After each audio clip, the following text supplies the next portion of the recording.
I'd also would like to take another moment here to honor another person who's also passed a very important test, a very important exam. As the chairman of the school board that hired Eric Smith 3 years ago, I'm pleased to say that we did a great job. I can at least say I think I did one thing right. During his tenure, Dr. Smith has worked with the school division and community to move toward higher expectations and higher standards for all students. I think it's fair to say that Eric has passed the difficult leadership test with flying colors. Tonight's dinner is just one example of how much... Speaker.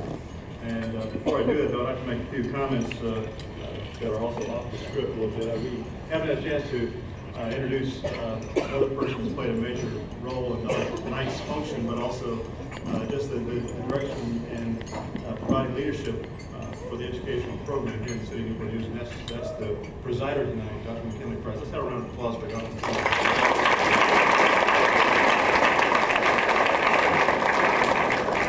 I could probably spend a fair amount of time talking about a lot of individuals in this room this evening. To the young people that are here that we're honoring, as you grow in years and you become involved not only in your academic studies, but also as you start to become more and more involved in civic responsibilities and civic activities. And much as you were saying, Dr. Regarding the process of giving of yourself and being humble in your way that you conduct yourself in your business. The business leaders, the political leaders that we have in the room tonight, and I reference again General Whaley and the outstanding leadership he's provided to our community in his time here with us. These things are truly immeasurable. And again, I call on all the young people, and I know they will follow through on this because I know about young people today.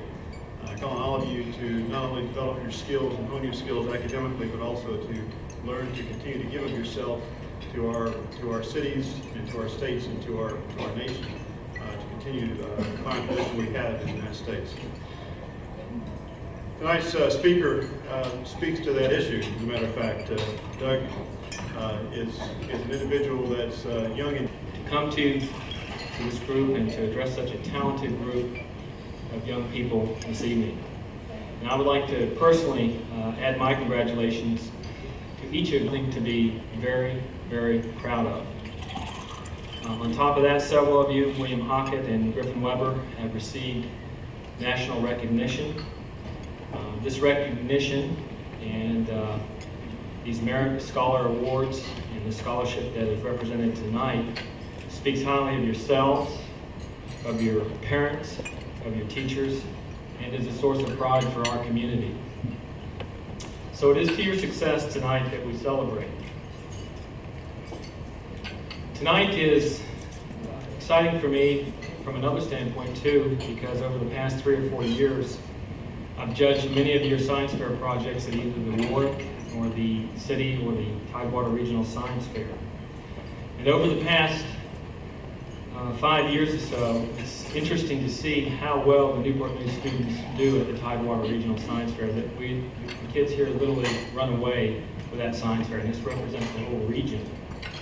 And our school system, under the very capable leadership of Dr. Thomasina Woods, has done a fantastic job motivating students to look into science and engineering careers as they move on through the school system.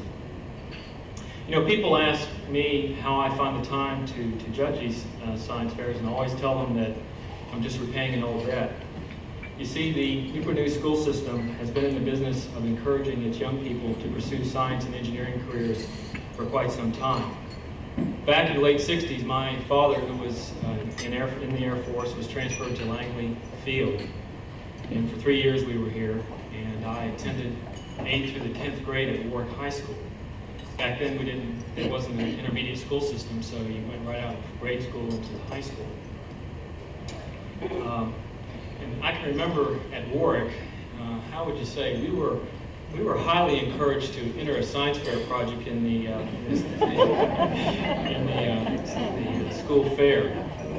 And my projects always involved the design of digital computers that could basically add or subtract. And I know that doesn't sound like a lot right now, but you got to remember that was before the invention of the microprocessor or even the hand calculator.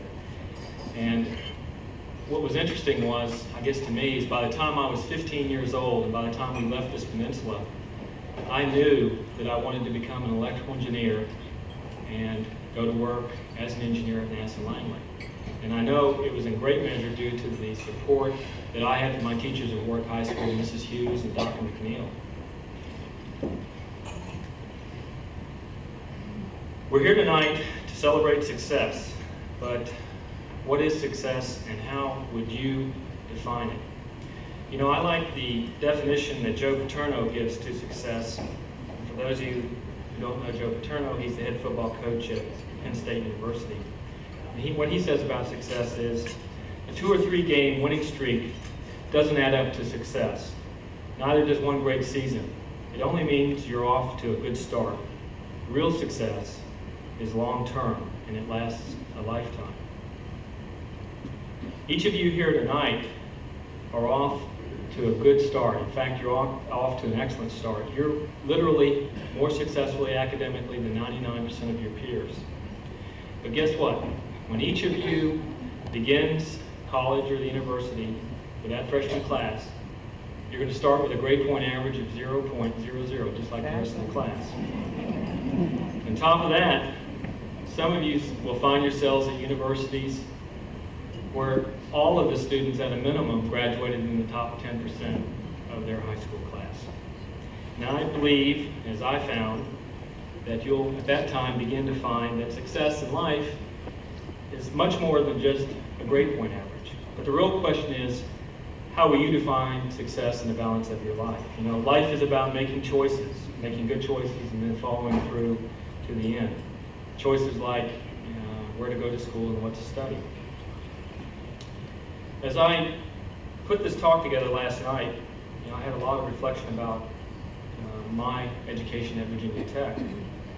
You know, I found out early on in my college studies that the formula for success was a whole lot like the formula for work, the physics formula for work. And for those of you that have had physics, you know that work equals force times distance.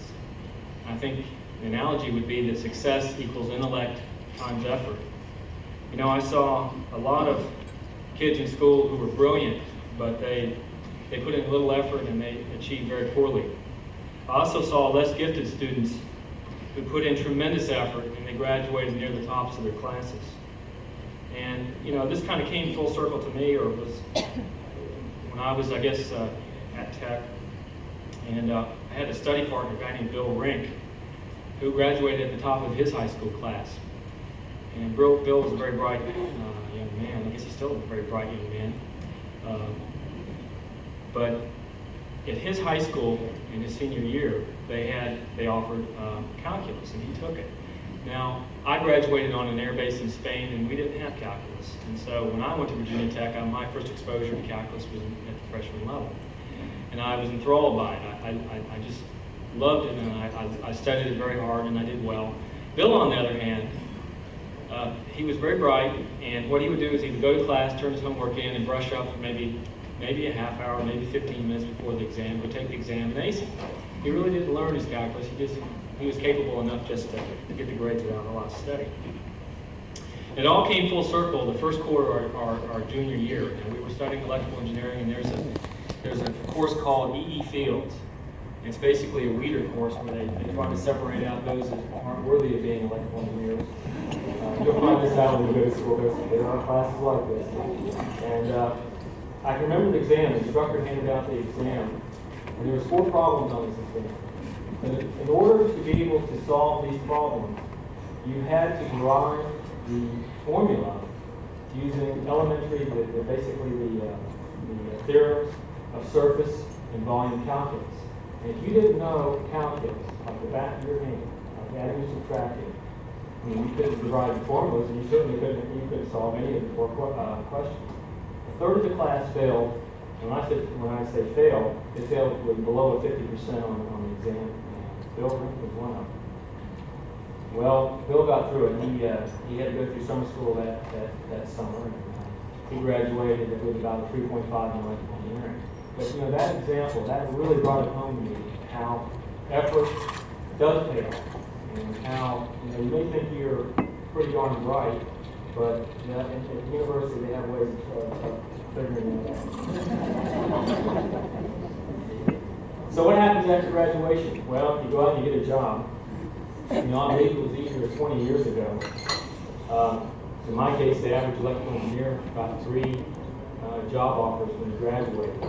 And it's a lot harder today, and I believe it's harder because of the information revolution that we're going through, this whole world's going through. This revolution is creating productivity gains, which is causing companies to downsize.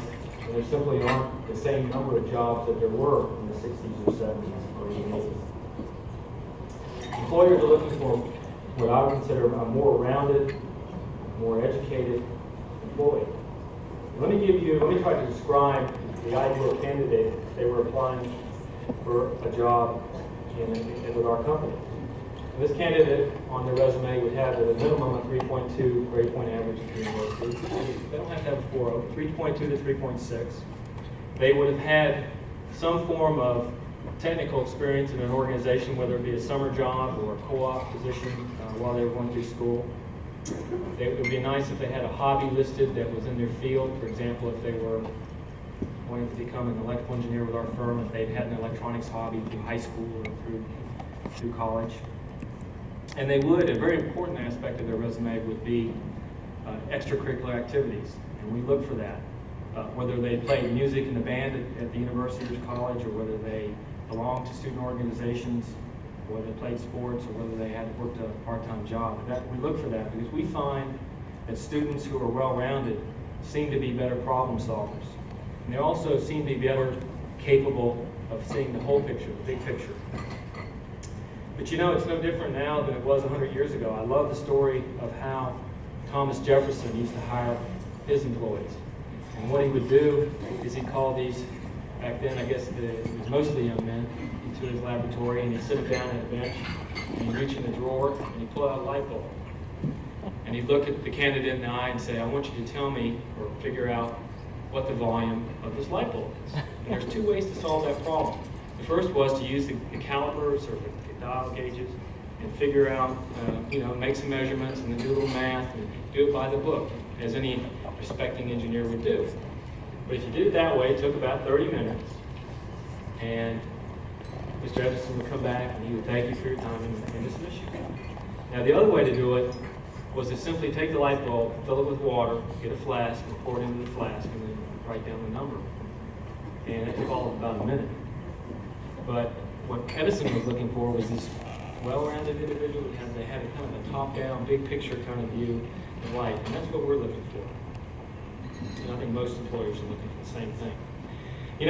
Success in life is also about taking risks when opportunities knock on your door. Two of the most influential people of our time, of the 20th century, were people who dropped out of the university. Now first one I'm talking about is Stephen Jobs, who was the founder of Apple Computer, which began the PC revolution, which is a big part of the information revolution. Second person I saw his face on today's Time magazine at 7-Eleven before coming up here, and that's Bill Gates. Bill Gates was also someone who left the university to chase his dream. Steve Jobs and Bill Gates, though, probably are more responsible than any other two human beings for this information revolution that the world's going through right now. And it's dramatically and fundamentally changing just about everything in our lives. You know, some people might look or think about Bill Gates and Steve Jobs and say they're failures. They dropped out of college. But I think it would be hard to say that they're anything at this point but successful. I think the point is that they risked everything to chase a dream and an opportunity, and when they set out to achieve their goal. A big opportunity in my life came when I was 25. And, you know, I had my dream job at NASA Langley. I was an electrical engineer designing instruments for measuring pressures in wind tunnel models. And in fact, I was part of a team that developed a thing called the electronic pressure scanner. And this invention was 1,000 times faster for measuring pressures in wind tunnel models than the state of the art at that time. And after about 3 years, we had developed this technology, and we had proven it in several wind tunnels. And I was approached by a number of colleagues and said, you know, you ought to think about leading NASA to commercialize the technology. And I remember talking to a lot of my friends, and there was always two reactions. One was, oh, that's really great, and the other was, I think you're crazy. You've got a government research position, you're a GS-11 electrical engineer, and what are you going to do when it fails? And before making a decision, I remember sitting down and trying to weigh the alternatives. And it came down to the two scenarios that I focused on. The first one was quite simple, you know, the business would be a success. So there wasn't a whole lot of time put on that thought. The second it was more complex, was what I would do if the venture did fail. It might fail for reasons that we couldn't sell the technology or the products, or we'd be in business for a year and we would run out of money, or something like that. And thinking through what I would do if it failed led me to the conclusion. And basically what I decided I would do if it failed was I would go out to California or to the West, and I would design computers for Hewlett-Packard or somebody like Apple Computer. And you know, that sounded pretty exciting. And then I thought about, well, what would be the value of this year that I put in running a business? And I thought about it, and I figured it would be like getting an MBA, you know, in a practical way, and a master's in business administration. So that didn't sound too bad either. So in the end, I guess the way I rationalized it was it would be a win-win situation. And I guess in the end, my education and belief in myself made the decision sound easy. Our company now is a $10 million a year firm in sales. We have almost 100 employees. We have a plant over in the Langley Research Park. We have an office in San Diego and an office in Wiesbaden, Germany. So what have I learned over the years in my career? The things that have helped me along, and I might want to share them with you tonight, is that, first of all, set aggressive goals and work hard towards those goals and never give up. The second thing would be, don't be afraid to risk failure. Because if you don't take risks, you'll never achieve anything great. The third thing is surround yourself at all times with good people, outstanding people if you can. And the fourth thing is, try as hard as you can to make those people around you successful. Now I found, particularly in the last one, that if you do that, their success comes back to you tenfold. And I see it time and time again in my work. I think this philosophy is a little bit more eloquently stated in the following passage that I found a few years ago, and I'd like to share it with you. And it's titled, Advice to Young People. Expect rejection, but expect even more strongly to overcome it. There will be many failures sprinkled among the successes you enjoy. A failure becomes just one bad time at the bat. You refuse to let it defeat you. Number 2. Whatever life work you decide upon, avoid choosing it primarily for reasons of security or because of the money involved. And number 3, so long as you're not being merely impetuous. Do not be reluctant to follow your heart. In closing, I would like again to congratulate our merit scholars, our national scholars, our high school valedictorians, our high school salutatorians, and those students that are here representing their class number one academically. You students have done and are doing a fantastic job, and you make us all very proud. I'd also like to congratulate the parents for creating the kind of environment that's prerequisite for a child's success. It isn't easy today. I'd also like to congratulate the teachers and the school administrators for creating a quality system. And these students are visible examples of the success of your programs here in Newport News. And to each student, I would like to say, set your sights high, work hard, and remember that success is a lifetime pursuit. Good luck and God bless. Educators supporting and nurturing young people is truly awesome. Nationally, there were 1,667 entries in the National Westinghouse Talent Search Competition. Again, speaks to the tremendous effort put forth by this particular youngster, Griffin Weber.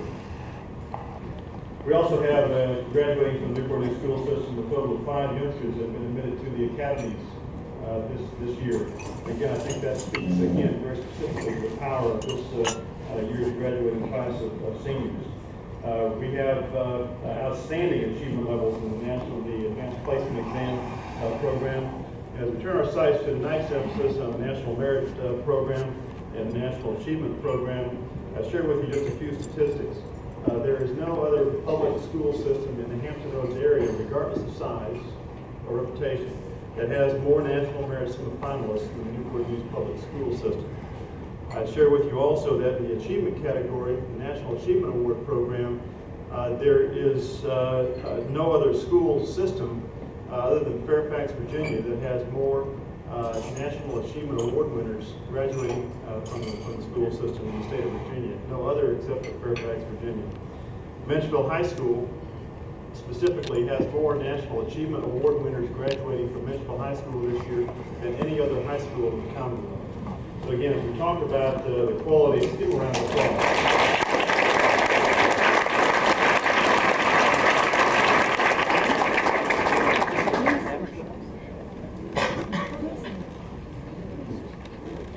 Mary Fry.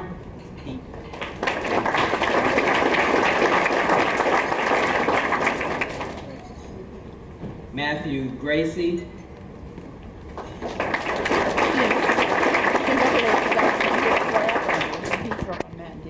Gregory Greenfield.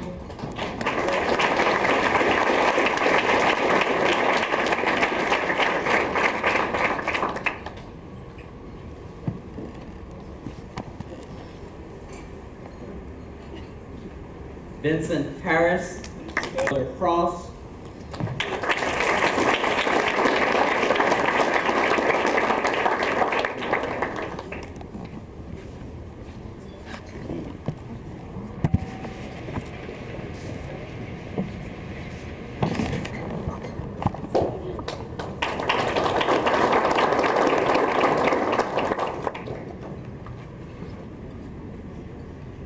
Giovanni Turner.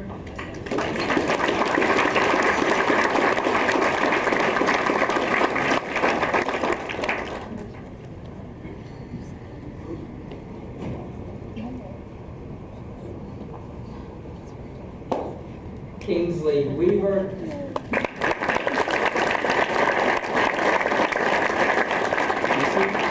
He looks comfortable. See, I should have dressed like that. Milton Welch.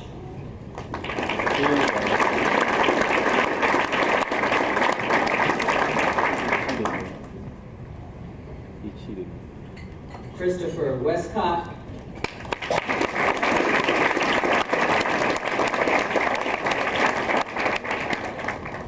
Fourth grade too. And Teresa Williams.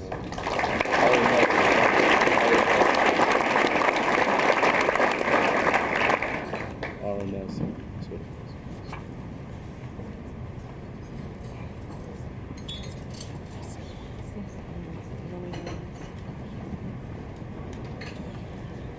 I would like to mention another group of students who are with us tonight.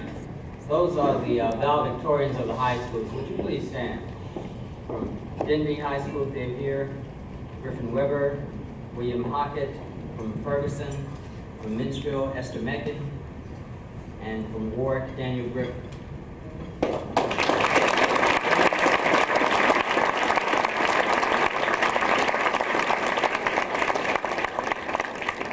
We also have the salutatorians with us. Would you also stand?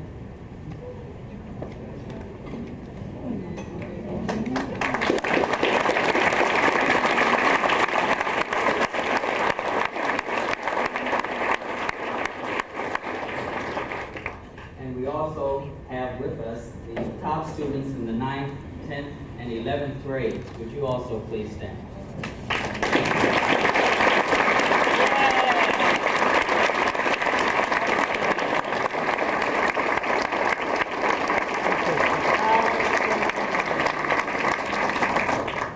It is our hope that the 9th, 10th, and 11th graders here will return in future years as honorees of the National Merit and National Achievement programs. At this time, I would like to ask the parents of all these fine young people to stand and be recognized. Would the parents please stand?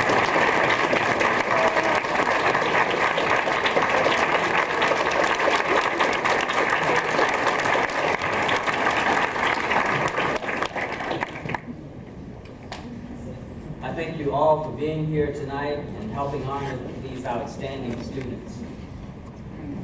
Education is a very important product, and recognition of that product must encompass the entire community. We, the Newport News Educational Foundation, congratulate the students and their families and wish you continued success in your endeavors. Again, our thanks to the sponsors for making this possible. For those students, before you depart, I would like to ask the National Merit and National Achievement students to stay behind for a few minutes. I believe the Daily Press is here to take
Take care. Congratulations.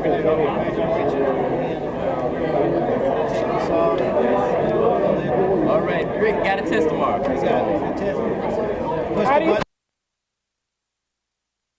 That's a school code, so I guess Oh, I'm sure he did. I'm sure he did. ours are blue, are real. I mean, my service foundation said, I don't know what the heck's going on up there. No, nobody else had been. Some guy came from my job, but he didn't do it. You have to. We've got too much. I gotta go, but I don't want to go. I wrote a poem that it was supposed to be read, but the vice principal didn't like it. So I want this. Give me this. You want this? Honey, you want it? I don't want to. Yeah, let it go. You want it?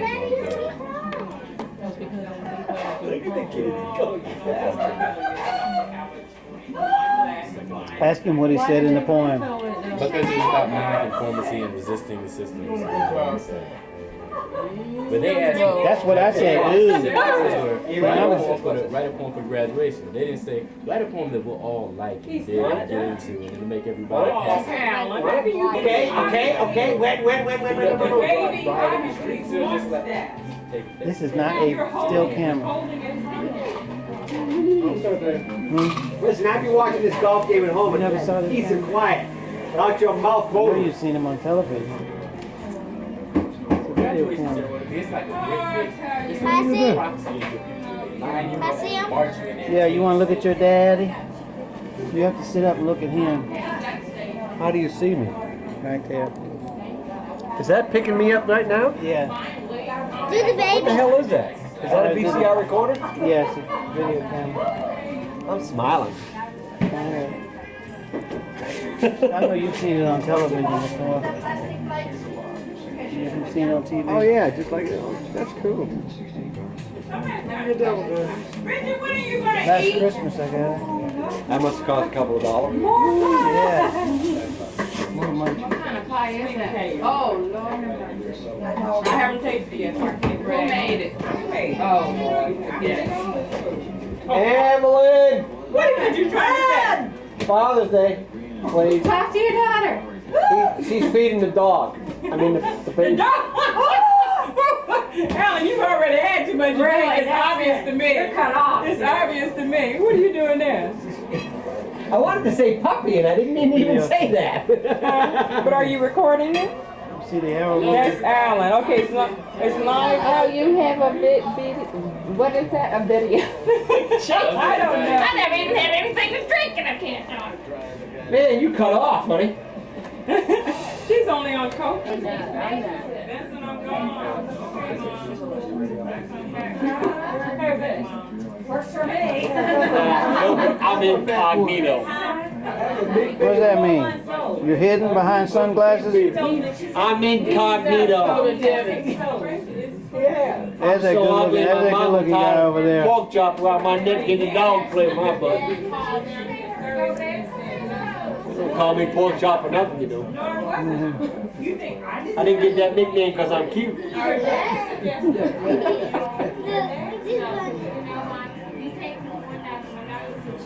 Excuse me as I stroll on by. Hi, Pat.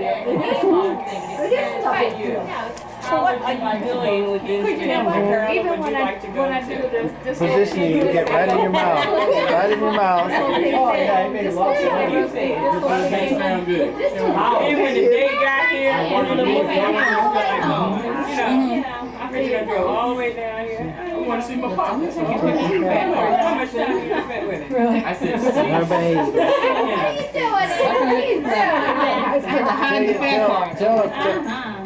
Tell her when she gets into a dock to send us a ticket, we'll come see her. Who are you taping? Which one is the arrow that goes to tell you? Let's go out and see your baby. What do you do with She gets up. Oh, I want to see. That's the one you can view in? I love those. When I get rich, I'm going to buy one. Are you? I have extra money. Oh, but you see it like a negative. I want one of those. That's Well, Richard has actually what many you're toys in seeing. his old days. He used to be really, really stingy. so what? Your dad used to be really, really stingy. I heard all the stories too, Richard. It's the truth. I am. You sent me off for ice. I got 2 bags and you sent Richard out. You think I'm running out? Yeah. Little tiny bags of ice for $1. 99-cent little tiny bags of ice. You know?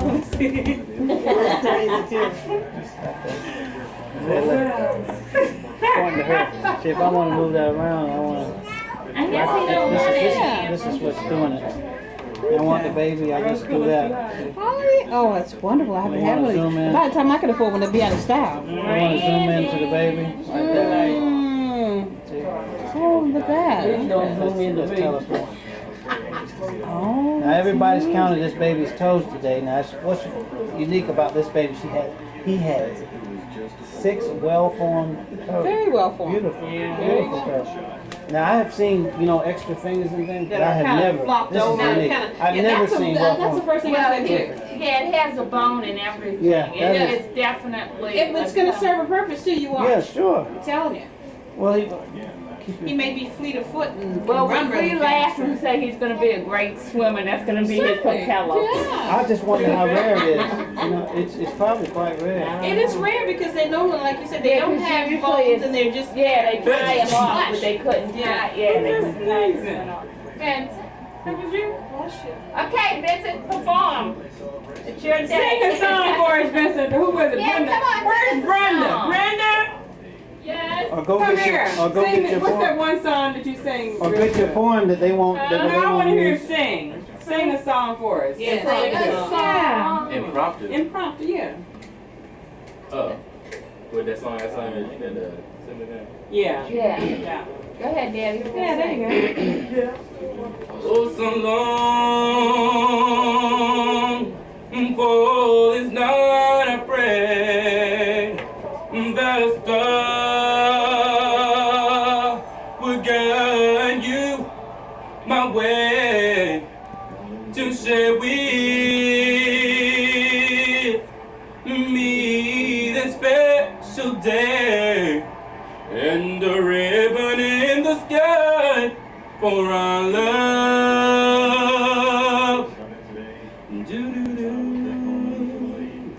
Do-do-do. Do-do-do. Do-do-do.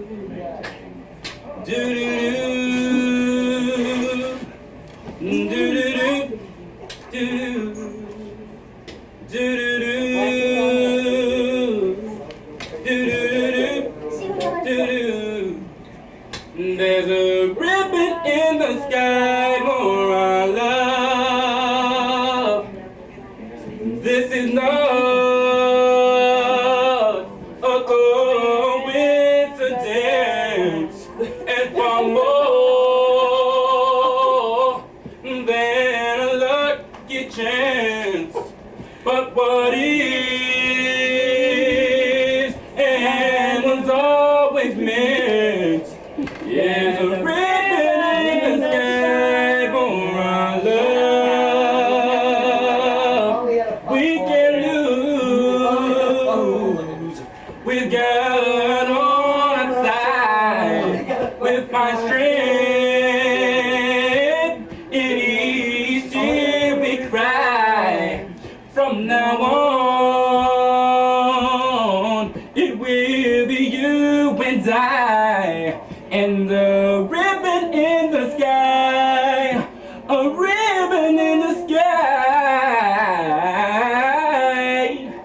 a ribbon in the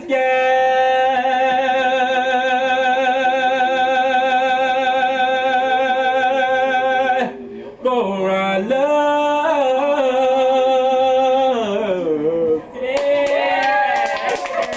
I'm sure he's I want to see that again. You want to see that again?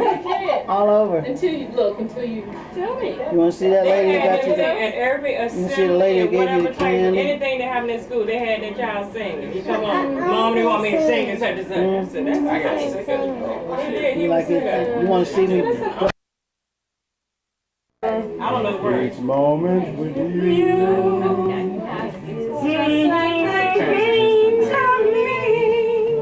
Will always be true. I don't know the words. Okay, well. Ba ba ba boo. Yeah. What I don't know the words. Another song. What's the next one? I have the album, thank you. That's right. I can't think of it. Think of what? A song that I know all the words to. You only know one song. The word. Oochie, cha cha, Well, bang, bang. Everybody knew that one. Yeah, that was a good one. Amber lost the shoes. Of course, she's at Tell me what to do. Oh, never mind. I'm gonna break that floor. Probably good. Everything else is happening to this I house. told the doctor, he told me what to do. He said, Oochie, cha cha, ding, dang. Oh, Song of my life. that's That's before you were born. What was that? The Witch Doctor? The witch doctor. That guy has it on his album too. What's his name? The crazy guy that does the chicken? The wild chicken. You know. He's got a video. It comes on TV. Everybody has fans, not just your mommy. They call it the Carol and Shuffle.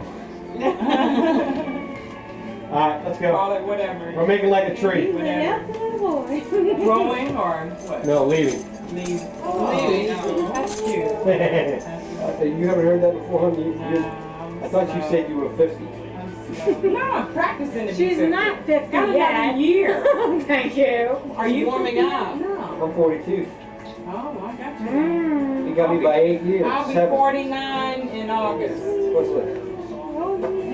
It's a cheating thing, isn't it? Did you teach her something? Did you teach her something? Anything at all? I didn't know that. It's probably a white thing. Wait a minute now. It's not. Probably a white thing, Al. See you. Okay. Oh, absolutely. Nice meeting you. Take care. Yes, thank you so much. It was most wonderful. Thanks for coming, Dave. Oh, that's my food.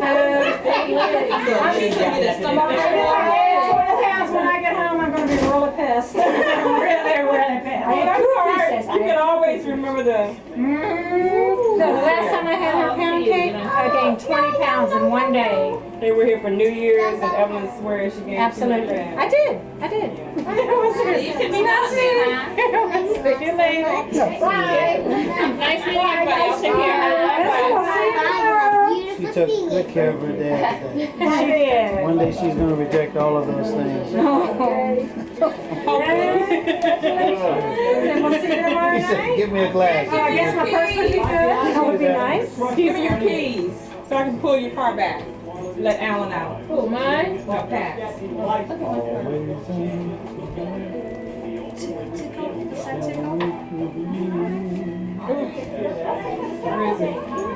Carol, you can't open it? I don't know. Look, I know where stuff is in my pocketbook. Just put your hand down there. Just don't lose my drugs. I won't mess with your drugs. Call me and say.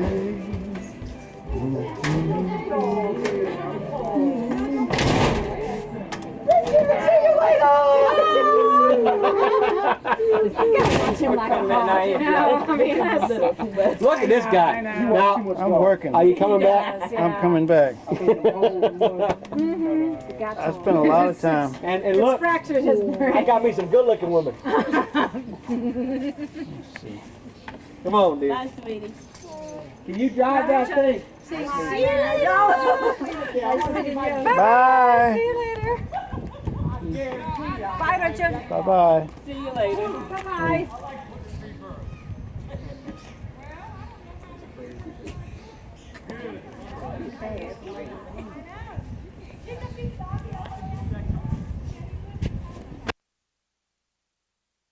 He just won't be, society cannot enforce or dictate to him. He just gonna be an individual.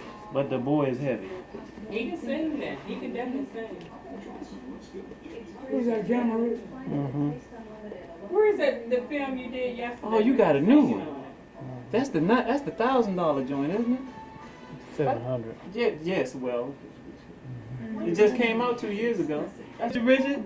He's gone. He's stretched right on out. I used to tell him nothing to this Now, running. Nothing now to come the on. basketball court. I can play Come on down there now. You basketball player? Does that camera well, that's what I was doing. I was playing ball back then. It's a little cassette, 8mm. I'll show it to you. You see? That's supposed to be bad too. You see them over there? Oh yeah. See, I'm recording them right now. I know. I'll show you. I'll stop it. I saw a demonstration of it in the mall. I'll get this off the screen. Now, I'll stop it. When you take it out of that picture, you don't use that. Daddy, I didn't think I would see you. Oh, God. I'm taking your pictures out here. Yeah, sure. The loudest people in the world. I know these people. Beautiful. I like it. Debbie, this is my dad. Hi, Vincent how Harris. you doing? And this is, Andy. Look, she's I still remember, she's grown up now. I'm gonna get her right in the mouth. That's good. Hi, honey. And forever. Yeah, I haven't seen you in a while. Let's see. We're supposed to definitely looking for Al. Give them their Oh, wait. You got your tickets? Yeah.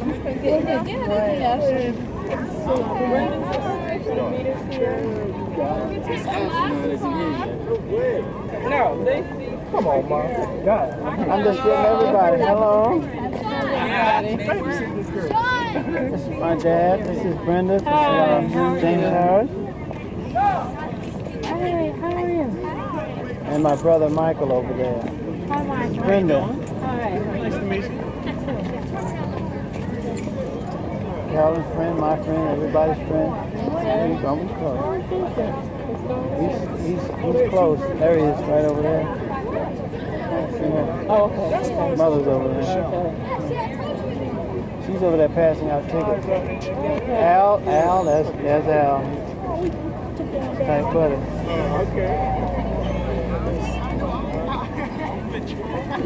All right, it's my grandpa. Such a bad person. This is my grandpa right here. This is our village. This is, father. This is my favorite Uncle Mike. I'm trying to show my leg. I planned it that way. Please show off. I'm not showing off.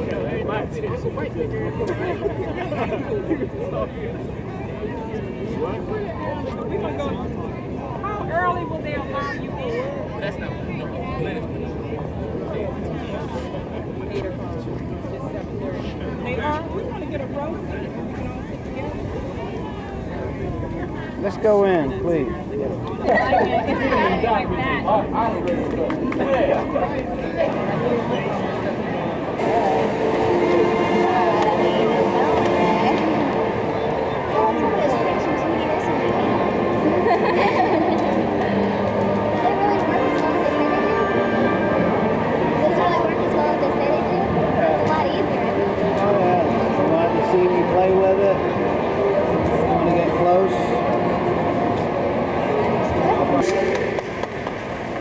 This graduation is a very dignified and serious ceremony. So I ask that all of you demonstrate respect to our seniors and do not cause any behavior that will detract from our graduating seniors celebration. Thank you very much.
attention. When you see it, let me know.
I'll get some lip joke here, though. Eric Lewis Johnson. Andre Jamel Jones. Leave here with dignity and respect, and keep that dignity and respect for all the years to come.